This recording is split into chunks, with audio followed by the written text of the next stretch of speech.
কি এই সর্বনাশ, মানে আমার ঘরের চাল যে ফুটো গিন্নি। অনেকবার বলেছি বর্ষা আসার আগে ঘরের চালখানা সারিয়ে নাও। তখন তো কথা কানে ঢোকেনি। এবার বোঝো ঠালা।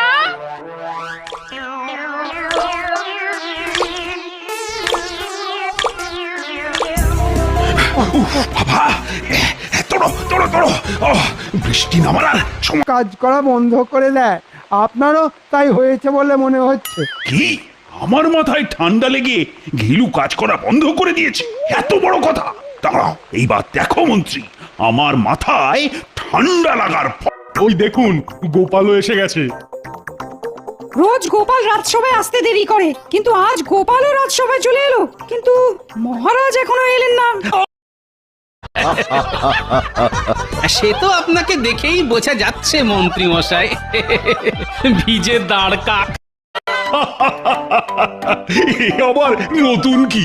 প্রত্যেকবারই বর্ষাকালে তুমি ঘরে চাল সারানোর নাম করে আমার কাছে অগ্রিম বেতন চাও।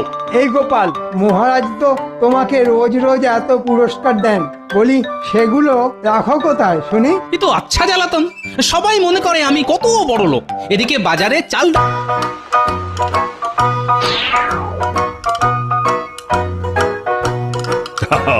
কাল রাতে সবার কেমন ঘুম হলো শুনি? ওহ, দারুণ! হ্যাঁ মহারাজ, দারুণ ঘুম হয়েছে। জানি।